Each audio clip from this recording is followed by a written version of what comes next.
le show, on se prend pas la tête. Oh. Radio Télévision. Le journal avec Sotelma Malitel. 13h, merci de nous rejoindre pour cette deuxième édition de Clé d'Info. Au sommaire, fin de travaux du tronçon Kangaba-Djoula-Fondo. Madame le ministre en charge de l'équipement et du désenclavement se félicite notamment de la qualité et du respect du délai d'exécution. Des précisions dans ce journal. Problématique du bien-être, les VBG et de l'insertion économique des femmes et des jeunes filles déplacées, cas des filles domestiques, c'est le thème de la 4e édition du Forum national de la jeune fille. Le forum se tiendra du 23 au 24 novembre prochain à Ségou. Et puis en sport, bonne opération pour le Djoliba AC en confédération. Hier, les Rouges de Bamako ont pris une option sur la qualification à la phase de poule en s'imposant 1-0 sur la pelouse des Tchadiens d'Elect Sport.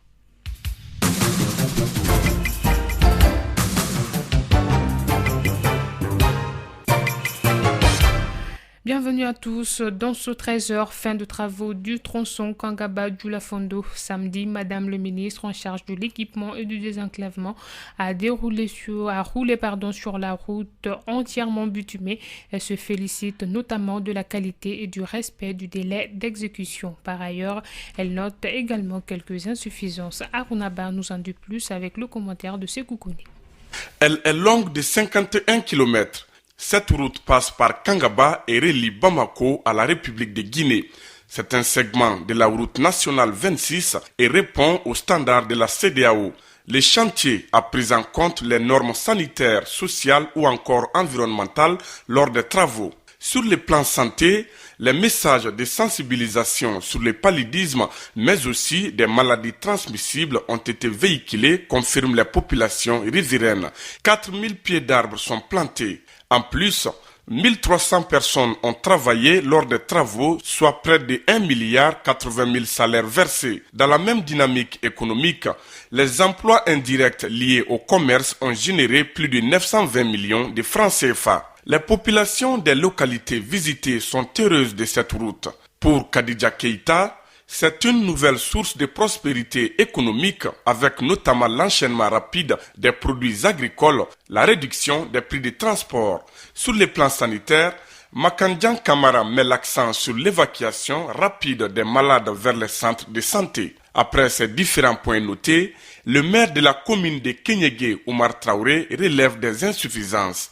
Il souhaite notamment la réalisation de plus de lampadaires pour éclairer certaines zones d'obscurité, mais aussi les pavages des abords de quelques passages d'eau. Les doléances sont prises en compte, a répondu Madame le ministre Traoré Seynabou Diop, sans faire de promesses.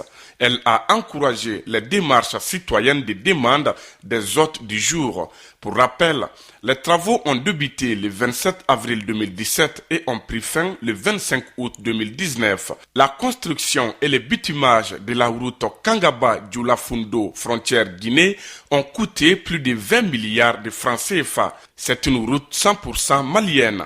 Elle est construite et contrôlée par des entreprises nationales. Le financement est assuré par le budget national. Parlons à présent de la journée de solidarité de la Fondation Orange Mali. C'était le 24 octobre dernier au Centre international de conférence de Bamako. Chaque année, à l'instar du mois de la solidarité, la Fondation Orange Mali organise une journée de donation qui vise à venir en aide aux couches vulnérables du Mali. Les précisions avec Mariam Kamara. La Fondation Orange Mali, partenaire du ministère de la Solidarité et de la lutte contre la pauvreté, organise chaque année la journée de solidarité de la Fondation Orange Mali.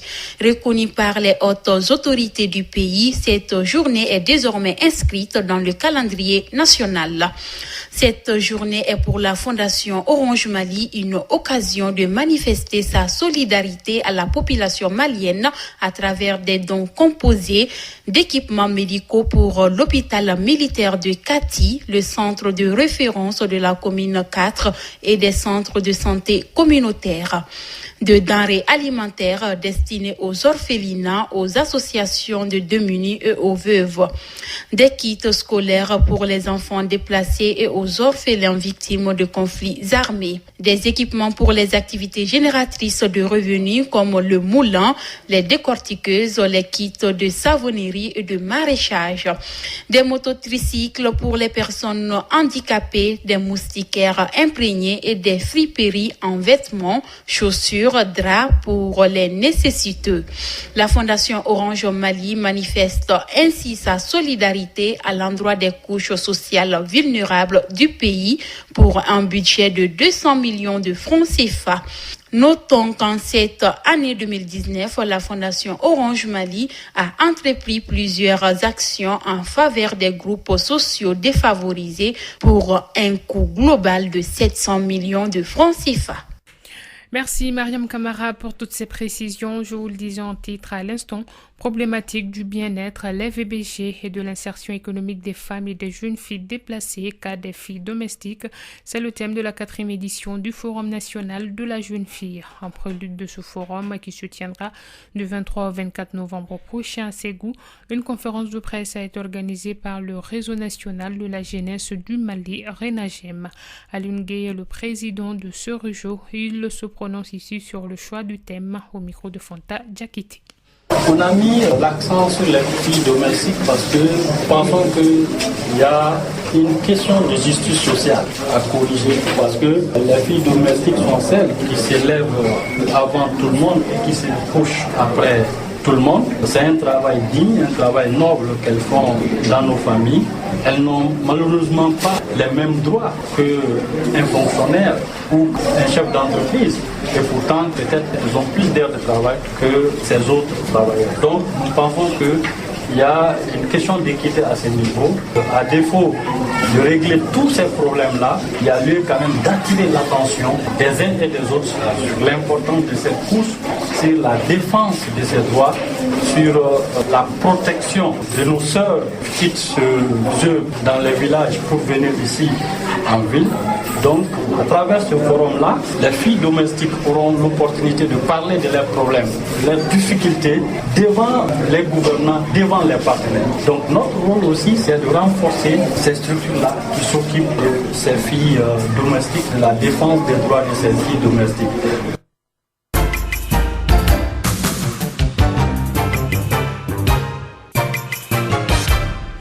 À l'occasion de sa visite au Mali, Christophe Brigaud, représentant spécial de la France pour le Sahel et l'ambassadeur de la France au Mali, ont organisé une conférence de presse le vendredi dernier à la résidence de la France au Mali. Cette rencontre a pour objectif de dresser le bilan de cette première mission de l'ambassadeur Christophe Brigaud et d'échanger sur les projets de la France dans la région du Sahel. Nous l'écoutons. Cette mission d'envoyé spécial Sahel ici au Mali m'a conduit à me rendre à Gao. Je souhaitais aller sur le terrain, voir concrètement quelles étaient les difficultés, les besoins, mais aussi les actions qui étaient menées. Donc j'ai rencontré les autorités de l'État à Gao, ainsi que les autorités intérimaires, ainsi que les FAMA, les Forces armées maliennes, la MINUSMA et bien sûr la base de Barkhane. J'ai aussi fait le point avec l'Agence française de développement sur son action ici au Mali, aussi bien globalement que dans les zones les plus difficiles. Je pense notamment à la réunion que nous avons eue sur l'action de l'Agence française de développement dans la région de Ménaka.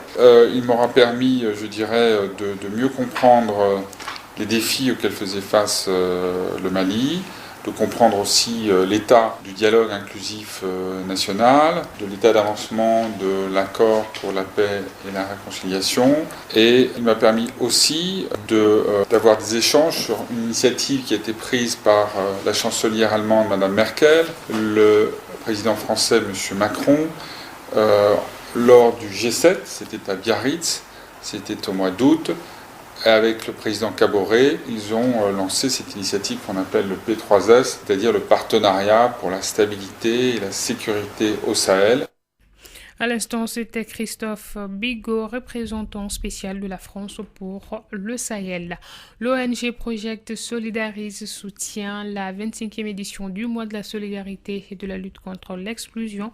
Il a fait des dons de matériel et de produits pharmaceutiques à l'hôpital Gavardo. Et l'objectif de cette action est d'apporter leur contribution en aidant au renforcement des capacités matérielles de l'hôpital. Écoutons respectivement Boubacar Bagnatouré, directeur de l'ONG, et le docteur Hector Emmanuel Dako, directeur de l'hôpital Gavardo. Voilà, donc aujourd'hui nous sommes vraiment heureux de nous voir à l'œuvre, à pied d'œuvre, pour aider cet hôpital et à son tour de pouvoir aider les malades de la commune, parce que la santé n'a pas de prix. Pour exercer notre action de solidarité, on a choisi un hôpital parce qu'on sait que la santé n'a pas de prix et que la finalité, c'est de venir en aide aux patients démunis. Donc voici vraiment les sources de motivation de cette action. 1. Aider les capacités matérielles de l'hôpital à exercer pleinement sa fonction pour des raisons d'efficacité. 2. À contribuer à améliorer l'accès des populations aux services de santé de qualité. C'est un sentiment de satisfaction, parce que quand des gens qui opèrent dans le domaine des ONG pensent à soutenir vraiment l'action que vous menez au niveau d'une structure de santé, je pense que c'est vraiment un sentiment de satisfaction. Et l'aide qu'ils viennent de faire à l'hôpital va nous permettre quand même d'assurer une bonne prise en charge, d'améliorer au moins la prise en charge des malades au niveau de notre structure.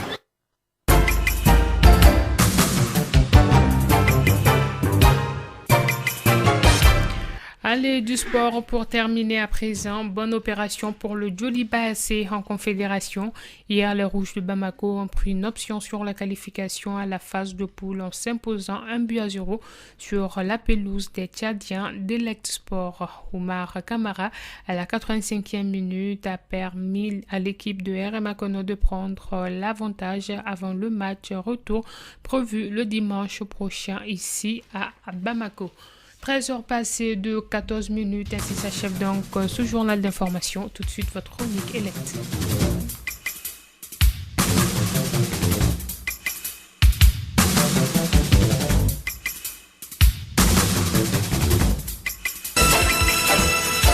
Radio Clédou, le journal avec Sotelma Malitel.